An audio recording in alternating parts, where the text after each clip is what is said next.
following is a chapter reading by the Worm Audiobook Project. Please support the original author at parahumans.wordpress.com. Thank you and enjoy.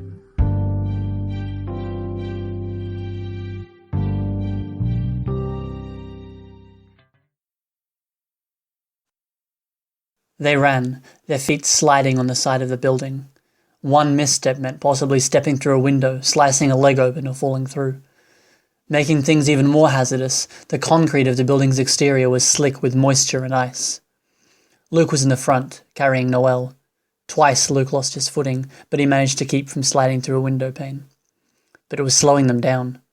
There were countless reasons why they couldn't take their time. The upper half of the apartment building had collapsed, and smoke suggested a fire was spreading somewhere. There was the fact that Noelle was bleeding, unconscious, and might very well be dying as Luke carried her. And then there was the more immediate threat, the Seamerg. Kraus cast a nervous glance towards the Endbringer, who was rising into the air. There was another figure there too, higher in the sky. A man with a muscular physique, golden skin, golden hair, and a pristine white bodysuit.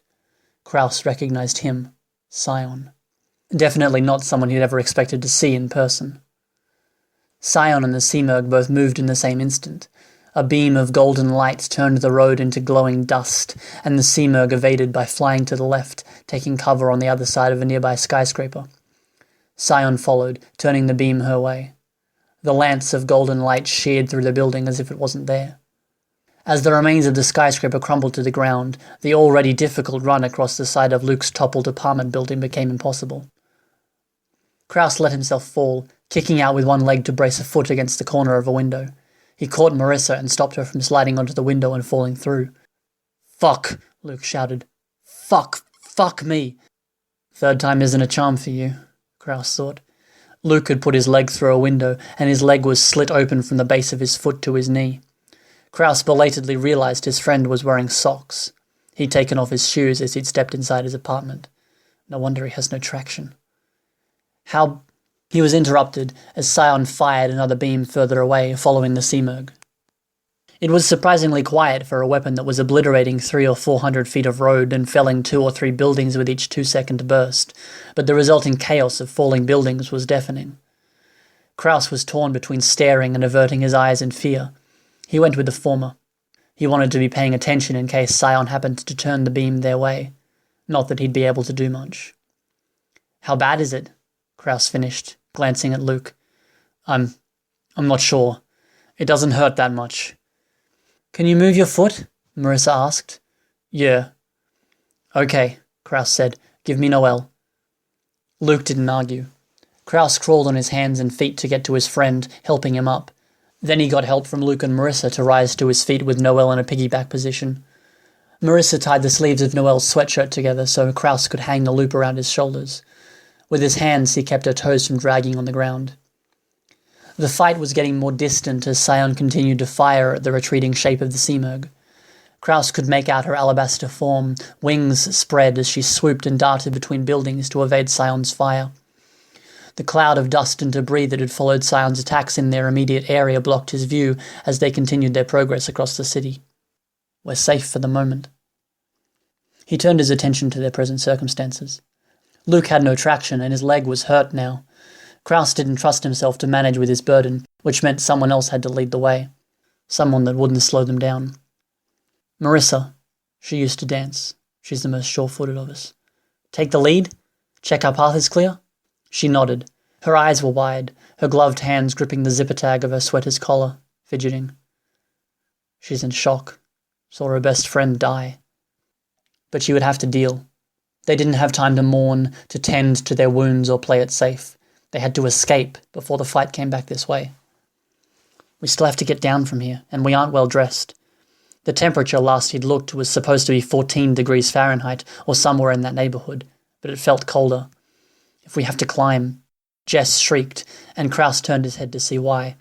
Jess was pressing her hands over her mouth as if to keep herself from making any more noise. He followed her line of sight. The Seamerg. She was stepping out of the cloud of dust that Scion's attack had left. As though she were light as a feather, the Seamerg took one step forward and lifted into the air. She floated down the length of the street one block over, the opposite direction they were traversing the building, her wings folding around her as she landed. Judging by her lack of a response, the Seamerg hadn't heard Jess, nor had she seen them. How was she here? He'd seen her disappearing over the horizon, Scion in hot pursuit. Did she teleport? The Seamerg stopped and raised one hand. Pieces of machinery began to flow out of a gaping hole in the side of a building nearest where she'd landed, stopping when they reached her immediate vicinity. A massive box that looked like an oversized washing machine, a large engine with blue LEDs lining it, and tendrils of electrical cords with frayed ends still sparking with live current. Telekinesis. She'd created a false image of herself out of snow and ice, baiting Scion away. Judging by the sound of Scion's continued onslaught, she was still controlling it even though there was no way she could see what it was doing by eyesight alone. The screaming in his head hadn't let up. If anything, it was worse, too loud to ignore completely, but every time he paid attention to it, it seemed to distort, rising in volume. Jess's shriek had brought it into the forefront of his mind, and he couldn't seem to shake it. Go, Kraus urged Marissa. Fucking go! She moved twice as fast as Luke had, and Kraus tried to follow her footsteps, matching his foot placements to hers to help avoid the spots where there was ice, cracked concrete, or snow layered just finely enough to fill the treads of his boots. Marissa slipped, landing hard, but was climbing to her feet a moment later. Kraus chanced to look at the Seamerg. The Endbringer had folded her wings up, forming a protective cocoon around herself, and was relying on telekinesis alone to manipulate the machinery. She was still calling other things to her, bringing desktop computers through the holes the larger machinery had made, tearing them apart and connecting components. Insulation stripped itself away from the wiring, exposing metal that moved to entwine and splice into other wires. Where are the heroes? He wondered, as he turned his attention back to the task of getting down from the side of the building. No. The better question to ask was, where is everyone? The streets were almost empty, only 20 or 30 people running for cover, hurrying away. As far as Kraus could tell, the area was deserted. He felt a chill that wasn't just the cold weather. They reached the far end of the building, the lowest floors that they could access. Concrete and rebar jutted out, ragged, where the Seamerg had torn the building free of the ground. We're going to have to climb down, Kraus said. We try that, the concrete's going to crack and we fall. And we don't have gloves, Luke said. If we have to hold on to cold concrete and rebar, we're going to get frostbite. Or our hands will go numb. Or we'll slip on the snow and ice, Jess said. Kraus leaned forward as much as he was able with Noelle on his back. It was a solid 100-foot drop to the street below. There were areas that would be easy enough to descend where rebar offered handholds and even ladders. But other spots. There were areas where the concrete might break away under a person's weight, other spots where they'd have to move horizontally, hanging by their hands alone, doing it with another person's weight on his back? With Noelle? There's no way, Marissa said. Do we have another choice? Cody asked. Yeah, Kraus said. Cody gave him a dark look, as if he was being argumentative for the sake of it. He elaborated. If we look inside, maybe there's a place where we can climb through the building. We could get trapped, Jess said. If there's a fire or a gas leak, or if the building resettles while we're inside. And if we climb, there's the possibility of fire, wind, or the building shaking. Let's head through the window, Kraus said. As his less encumbered friends broke the window and climbed through, Kraus stood on the side of the building, his hands tucked into his armpits, watching the Seamerg as she worked. Cody stood by, carrying Jess. Like Kraus, he was waiting for others to make sure the way was safe, and hopefully they'd be able to set up a series of footholds or makeshift ladder. Kraus glanced at the Seamerg. She was still threading components together. She's one of those gadget capes, right? What do you call them? Tinker. And she's not a tinker, Jess said. Kraus gave her an appraising look. Right. You follow that stuff. If she's not a tinker, then what the hell is she? I mean, I know the basics, but I never paid that much attention, only kind of, sort of, following the damage done. She's an Endbringer, obviously. When she first showed up, she just appeared and hovered there. Some place in Switzerland. They thought she was like Scion, maybe someone who got a concentrated dose of whatever gives people powers, maybe someone who was in just the right mental state for a trigger event. Trigger event? Kraus asked. It'd take too long to explain in detail. The moment when someone gets their powers.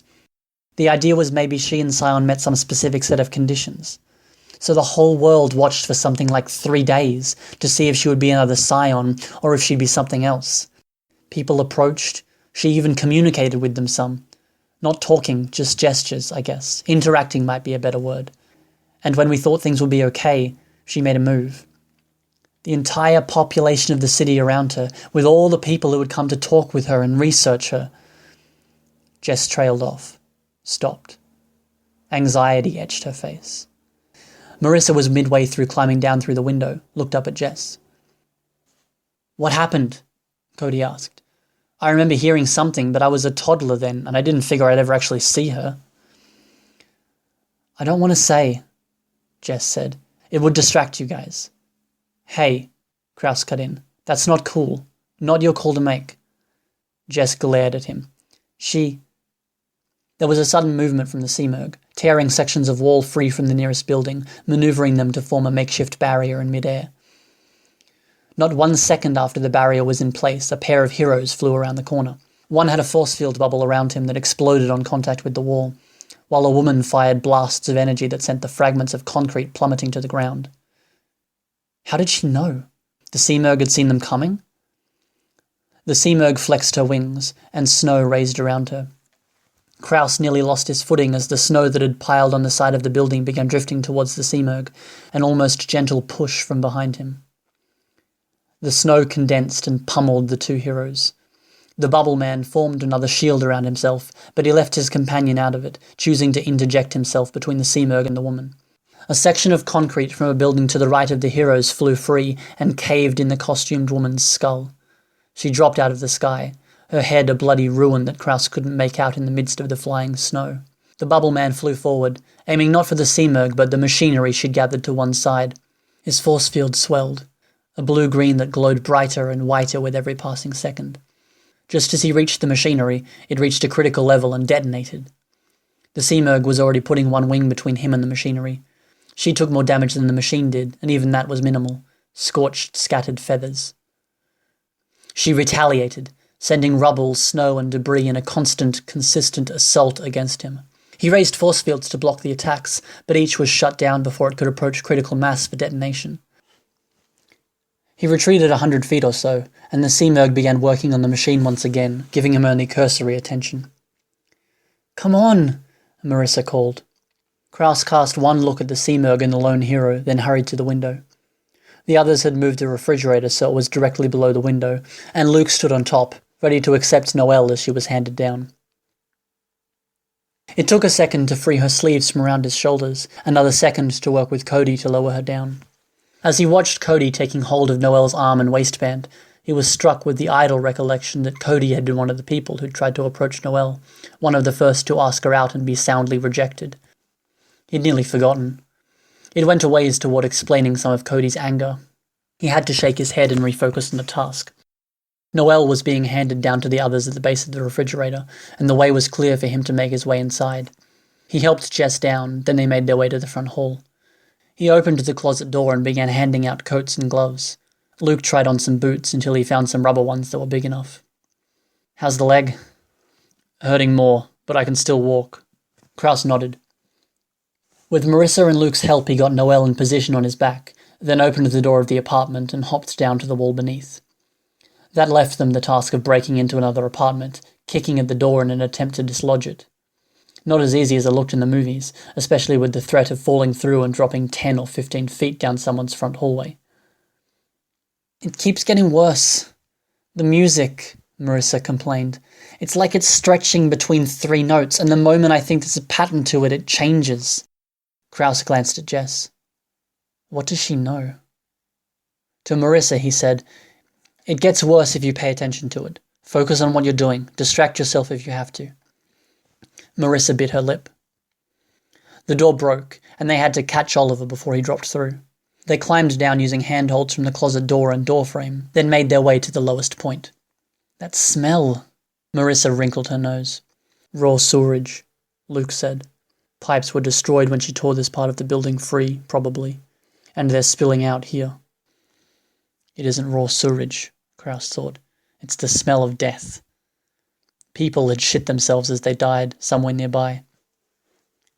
Wherever they had been when they died, he didn't have to see the bodies. They headed straight out into the sunlight, stepping onto the snow-covered roads. The Seamerg was fighting a trio of heroes now, including the man with the force field bubble. Using telekinesis, she was fending off the worst of their attacks, and either building or rebuilding parts of the construction she'd been working on. In the 10 or 15 minutes it had taken to get down through the building and break down the one apartment door, she'd nearly finished creating a complete circle of various components 30 feet wide. It looked like only a stray attack had slowed her progress, knocking out a piece of the overarching work. She made the fighting look easy. Every time an attack was directed her way, there was something already in place to protect herself or her device. One cape began to launch ice crystals towards the hoop, and the Seamerg caught the shards out of the air with her telekinesis. The crystals flew into the man with the force-filled bubble, shattering. The resulting shards and flakes of crystal didn't fly away, however. They turned around in the air and condensed in a thick shell around the force field. The ice-encased sphere slammed into the ground with a speed and force that suggested it was the Seamerg, not the cape, who was controlling his movement. He skidded and rolled, the ice shattering first, followed by the collapse of the force field. With momentum still carrying him forward, the cape rolled on the ground, his costume tearing from the friction. When he finally stopped a few paces from Kraus and the rest of the group, the cape managed to stagger to his feet. He bled from a dozen open wounds, his skin abraded, his costume in tatters. He had more ice, blood, and dirt on him than he had clean skin or costume. A tide of snow and ice hit him like a truck, driving him into the ragged edge of the building. Oliver yelped as he threw himself out of the way. Marissa's shriek seemed oddly delayed until Kraus noted what had happened to the man. The cape, in a bodysuit of velvet blue with gold armor, had been impaled on a tangled mess of rebar, his intestines pushed out the front of his stomach. It took Kraus a moment to realize the man was actually saying a word and not just letting out a low, guttural groan. Fuck! Grandiose down. ZD6, a mechanical voice blared from the armband that was fixed to the man's wrist. I'm not... The cape tried to pull himself forward. Not down. Stop! Marissa rushed to the man's side. Don't move! You'll bleed out if you move. The man seemed to notice them for the first time. His eyes went wide. What doing here? Don't move, Marissa said. She stepped forward, reaching out, and he swung one fist in her direction. The motion seemed to pull something, because he coughed up a mouthful of blood and folded forward. Go, the cape grunted. Evac, or you're good as dead. Might be late already. Grandiose. A voice sounded over the device on the man's wrist. It didn't quite sound the same as before. She shut down most of our movers, and your time... No, Grandiose grunted. Have time. I know exactly how fast you fly. You couldn't get out of her reach in time, even if you left now. I have time. I'll let your wife know you fought bravely. Do you want me to keep a recording for your son for when he's older? Dragon! Damn you! I'm sorry. The armband beeped, then beeped again a second later. There was a steady repetition. Beep, beep, beep. Grandiose turned his head. Why are you, beep, still here? Run! Kraus grabbed Marissa and turned to run, barely managing to keep his feet under him with the uneven ground and Noelle's weight.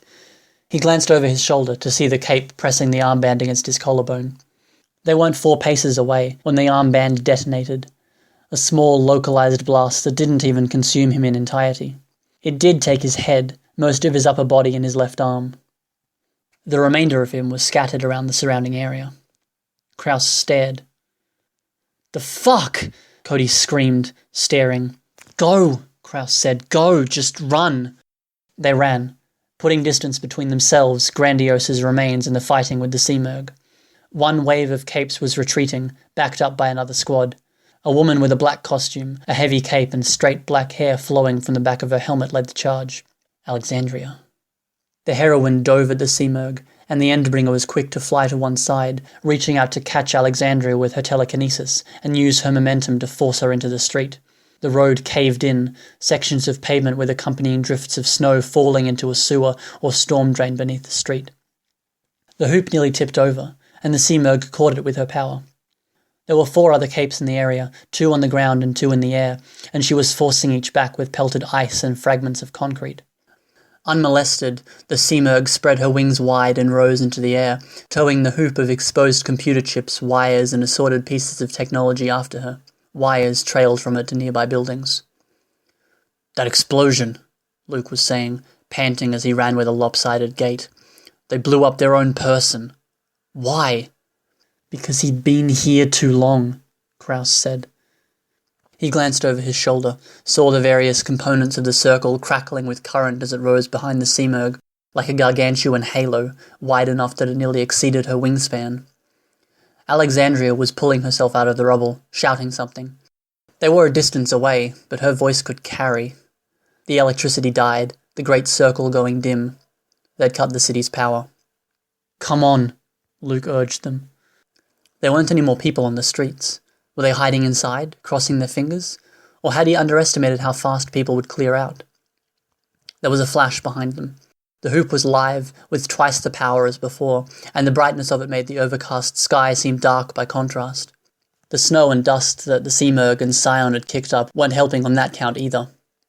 The heroes had cut the power, and the Seamerg was still managing to activate the thing. The heroes had been working in waves, because apparently too much exposure to her, to this fucking screaming in their heads that never stopped or let up, it was dangerous somehow. Only a few heroes fighting at a given time, enough to maybe try to disrupt whatever it was she was up to, staying for an allotted amount of time. Except whoever was calling the shots had seen fit to override that battle plan. The heroes were arriving en masse now, waves of them, in the air and on the ground. The Seamerg lifted Luke's apartment building into the air and tore it into shreds. The various fragments, the little things, the bodies and pieces of furniture, they became part of a protective maelstrom around the Seamerg, orbiting her and blocking the barrage of long-ranged fire that the good guys were directing at her. The screaming was getting worse, fast. It shifted between a half-dozen different sounds, each only vaguely different from the others, a chant, a pattern. Kraus was wearing a borrowed hat, gloves and jacket, but the jacket was probably better suited for fall weather than winter. He was cold, his teeth chattering, the temperature sucking the warmth from his body and legs, making him feel just a little more fatigued, a little more tired. Yet he was drenched in sweat. It was freezing cold as it ran down the side of his nose to his chin. His shivers weren't entirely the cold either. He was terrified. Terrified for himself, terrified for Noel and for his friends. Terrified because of the countless little things that didn't make sense, and because he couldn't shake the idea that if he paid too much attention to that screaming, that keening song that the Seamerg was singing in his head, it would start to sound like words. The circle flared with more light than before, and the resulting shockwave threw Kraus and his friends into the air. Windows shattered and snow was kicked up into clouds as tall as the high-rises around them. The sky visibly darkened with the clouds that had been kicked up. Heaping snowbanks dissolved into their constituent snowflakes and water molecules. The indistinct and distant noises of the heroes firing on the Seamerg had stopped all at once, as the heroes were killed or left reeling from the aftershock of the device's activation. The protective wreath of flying objects and debris that surrounded the Seamerg slowed, then stopped circling her entirely. One thing after another dropped out of the sky, as if the Seamerg was consciously letting go of each individual object. The first of the heroes was already recovering, pelting the Seamerg with long-ranged fire or flying up to her to engage in close-quarters combat. Her wings shielded the worst hits, her telekinesis let her catch or deflect projectiles, and she floated out of the way of a handful more. For the ones who charged in, the Seamerg used thrown debris to strike them out of the air. One tried to attack the Seamerg's halo, but was struck out of the sky by a flash of electricity before they got within 15 feet. A low rumble shook the city, and the gate began to bulge with a dark shape that stretched out from within the metal, like a soap bubble emerging from an enclosed loop. Or a lens, Kraus realized. It flared bright, rays of light meeting, and things began pouring forth from the point the lines met. Piles and piles of solid matter flowed down to land at the heart of the city. Debris, fragments of architecture, and tiny shapes that were very likely to be people, in a stream as wide across as the Seamerg's wingspan, lit in high contrast by the light of the halo. And there were tiny shapes that most definitely weren't people, but were alive. It's a portal. A door. "How the fuck is she not a tinker?" Kraus shouted. "She isn't," Jess called back. "She's never done anything like this before." The heroes were making an offensive push, and the Seamerg moved her halo out of the way of one series of attacks. The halo tilted at a right angle as she moved it, continuing to spew its contents forth. Objects and sections of building were scattered across the city. More than a few things sailed over the heads of Kraus and his friends as they fled. One figure landed a city block in front of them, contorting itself in midair to land on all fours. It had the vague shape of a man, but dark grey skin like a tree's bark and a frog-like mouth filled with jagged teeth. Each finger and toe was tipped with a claw. A monster. The thing bristled, muscles visibly tensing beneath its coarse skin as it readied to lunge at them. Another body landed not too far away, a man with a muscular physique taken to a monstrous extreme, rolling head over heels before he finally stopped.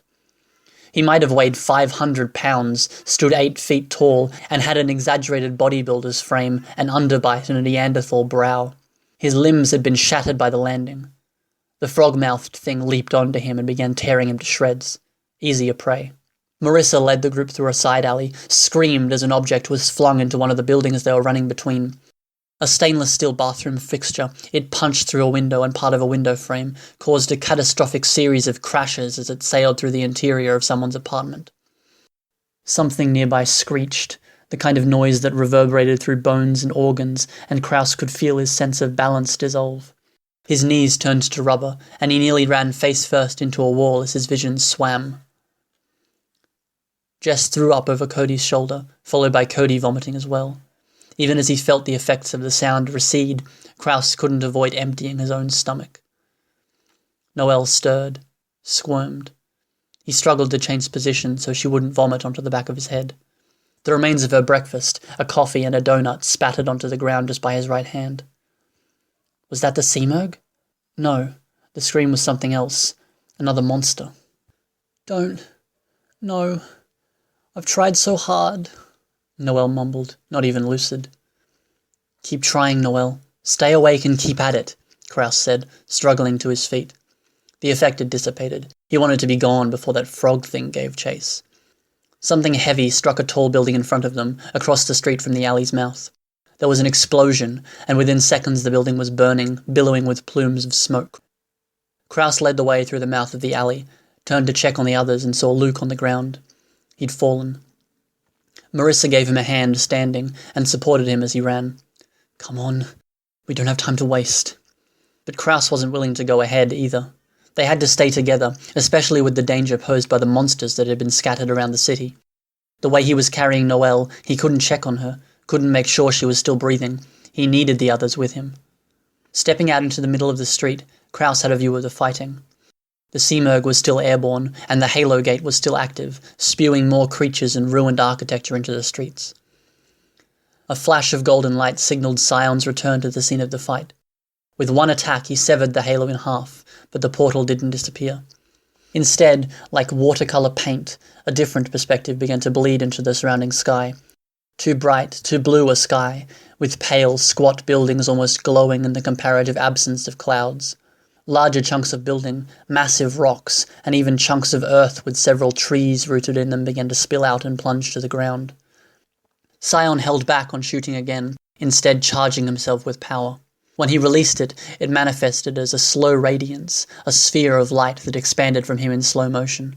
The tear in reality dissipated, and everything the light touched stopped. Shifting clouds went still. Objects that were flying through the air ceased moving and simply fell, and the ambient noises of destruction, fire, and fighting was replaced by an all-too-brief silence. Even the Seamerg's song, Kraus realized, had momentarily stopped. The light reached them, swept over them, and he could feel his heart skip a beat. His entire body hummed with the effect of the stillness, as though he were a tuning fork, and for just a moment he had ceased vibrating. The Seamerg's movement was slowed in the wake of the light, and Scion took the opportunity to land one well-placed shot. She was driven into the ground, like a nail from a nail gun, somewhere Kraus couldn't see. Luke and Marissa had caught up, along with Cody and Oliver. Kraus turned from the scene. He had to hike Noelle up so her sleeves wouldn't pull on his neck. Then they ran in the opposite direction from the fighting. "They're winning," Cody said. beating her. She just dumped who knows how many monsters into this city, Jess said, and some of them are here, near us. We're not close to being safe. And Noelle's hurt pretty bad, Marissa said. Kraus grit his teeth. He didn't want to think about that, about how he was jostling her, how she might be dying as he ran. He was carrying her, his legs, back and stomach screaming from the 115 or 120-pound weight he was carrying piggyback. But he couldn't check on her, couldn't see how well or how badly she was doing. "Luke, are we heading in the right direction?" he asked. "I don't know. Fuck me, this sound in my head." "Focus!" Kraus barked the word. I got turned around. This isn't an area of the city I've spent any time in. Did she throw us a few blocks?" "She couldn't have," Jess said. "The building would have shattered." "Then we're on some side street I've never been on," Luke said. "Sorry." "Think. Which direction is the nearest hospital?" Kraus asked. "I don't know. I can barely hear my own thoughts over this noise in my head." Kraus growled with inarticulate frustration. "Ease up, Kraus," Cody said. "He doesn't know. Noelle might be dying." "And we'll get to safety first, then someone can take us to a hospital," Jess said. "But we can't help her if we're hit by some flying piece of concrete or laser beam. And they thought that it was better to kill that guy than to let him live, because he'd been here too long. He'd heard too much of that sound in our heads. So his own side killed him. Think about that. We've been here longer." Kraus shook his head. "But if Noelle... We'll help her, Kraus," Jess said. "Save your breath for running." He grunted affirmation. They crossed paths with another monster. A man, pale, with a head twice as large as his torso. His arms and legs were atrophied, and he crawled, dragging his head along the pavement. It looked as though he'd sustained some damage in being flung halfway across the city. His head was nearly caved in at the top, a bloody ruin with fragments of skull sticking out. Help me, the thing pleaded. He reached out with one emaciated hand. "How?" Marissa asked. "Mars," Kraus shouted. "No stalling." She ignored him. "How can we help?" Give me your memories, the monster said. Marissa backed away a few steps in alarm. Give them. I want to dream again. I haven't dreamed in so long. Marissa bolted, the hard heels of her boots clacking on the hard ground. The ground shuddered with a distant explosion. One of Sion's beams speared into the sky, parting clouds in tidy circles as it passed through them. There was the sound of something howling behind them. A minute later it howled again, closer. Is it chasing us? One by one they each came to a complete stop. Kraus noted how the screaming in his head seemed quieter. Were they almost out of her range? Kraus's eyes widened as he tried to comprehend what he was seeing. If we are nearly out of danger, then this is some sick joke at our expense. "No," Luke whispered. Louder, he repeated himself. "No. Why?" A chain-link fence barred their way. It was topped by barbed wire. In the distance, on the far side of a park, there were squads of men and women in army fatigues, with jeeps and other army vehicles helping to add presence to the already formidable line of defense. Each of the soldiers was aiming a gun at the fence. Kraus flinched as a howl sounded, closer than the ones before. Caught between a rock and a hard place. Not to mention Noelle's condition, or even Luke's. He winced at the noise in his head. It was quieter. But his stress here, his alarm and confusion, it was making the screaming spike to a brutally high pitch. "Step away from the fence," the voice sounded over a loudspeaker, gruff, authoritarian. "This area is under quarantine. Seek shelter and wait for further instructions. If you approach or touch the fence, you will be shot." Hi, this is Crispy.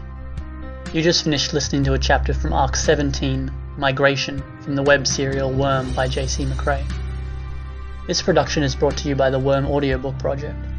If you would like to know more about us or to volunteer your own services, please check us out at audioworm.rain-online.org. You can download or listen to every chapter directly from our site, or you can find us on iTunes or any podcast app under Worm Audiobook. Thank you for listening.